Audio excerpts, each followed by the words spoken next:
दोस्तों, एक बार फिर से स्वागत है आपका मेरा यूट्यूब चैनल इश्क डायरी में।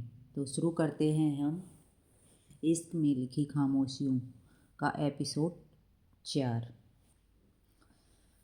जब एहसास बोलने लगे।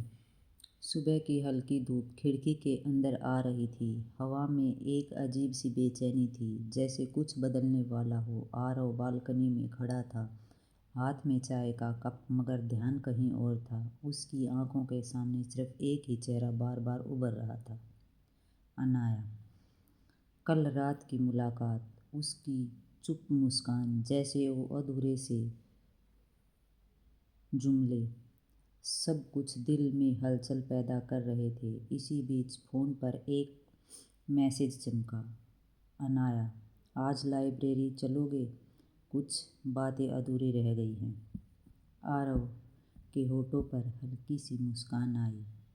उसने बस इतना लिखा, हाँ, आज खामोशियों को भी साथ ले चलेंगे। लाइब्रेरी की मुलाकात। लाइब्रेरी हमेशा की तरह शांत थी।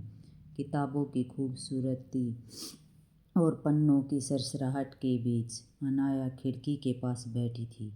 उसके हाथ में वही पुरानी डायरी थी जिससे वह अक्सर अपने सीने से लगा कर रखती थी। आरव धीरे से पास आकर बैठ गया। आरव, आज तुम चुप लग रही हो। अनाया ने नज़रें उठाई। उसकी आंखों में कुछ अनकहा सा था। अनाया, कभी कभी चुप रहना ज़रूरी हो जाता है ताकि दिल खुद बोल सके। आरव कुछ कहना चाहता था, पर शब्द जैसे गुम हो गए। दोनों कुछ देर तक खामोशी में बैठे रहे, मगर ये खामोशी अब भारी नहीं थी, इससे अपनापन था। बातें, जख्मों की आहट। अनाया ने धीरे से अपनी डायरी खोली। उसमें एक पुराना पन्ना था, थोड़ा मुड़ा हुआ। अनाया, मैंने किसी से बहुत प्यार किया था आरव, लेकिन उसने मेरे जज्बातों को कभी समझा ही नहीं। आरव ने पहली बार उसे इतना टूटा हुआ देखा। अनाया आँखों को नम करते हुए, उसके जाने के बाद मैंने खुद से वादा किया था, अब मैं किसी को दिल से इतना पास नहीं आने दूंगी। आरव का दिल कस गया। उसने बहुत धीमी आवाज़ में कहा, आरव, और अगर कोई बिना ज़बरदस्ती, बिना शोर के, सिर्फ खामोशी से तुम्हारे पास रहना चाहे।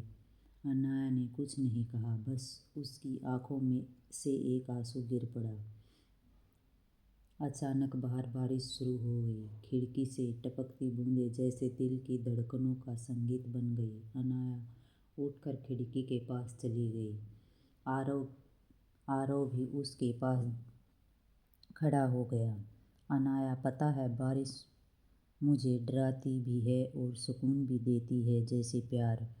आरव ने पहली बार हिम्मत करके उससे बहुत पास खड़े होकर कहा, अगर आप डराए तो समझो वो सच्चा है, और अगर सुकून दे तो समझो वो अधूरा नहीं है।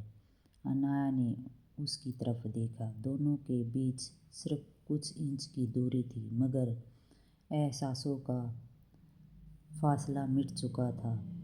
अनाया ने गहरी सांस ली।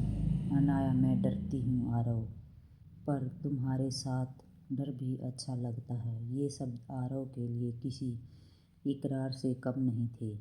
उसने धीरे से कहा, आरव, मैं पैदा नहीं करता कि सब आसान हो, पर ये ज़रूर वादा करता हूँ कि कभी अकेला नहीं छोड़ूंगा। अनाया की आंखों में चमक आ गई।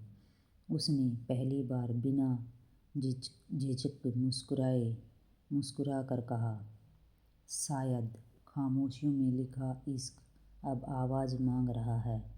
लाइब्रेरी बंद होने का समय हो गया था। दोनों बाहर निकले। बारिश थम चुकी थी, मगर दिलों में हलचल जारी थी। गेट के पास अनाया रुक गई।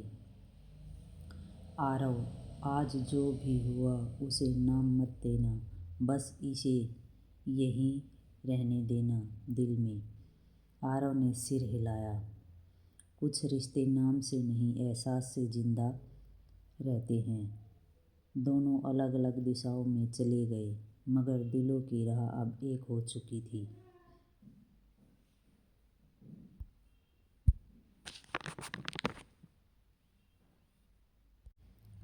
रात को अनाया ने अपनी डायरी में लिखा, आज खामोशियों ने पहली बार सच बोला। शायद इश्क अब लिखा नहीं जाता, महसूस किया जाता है। और दूर कहीं आरव ने भी अपने दिल में मान लिया, ये कहानी अब सिर्फ खामोशी ही नहीं रहेगी।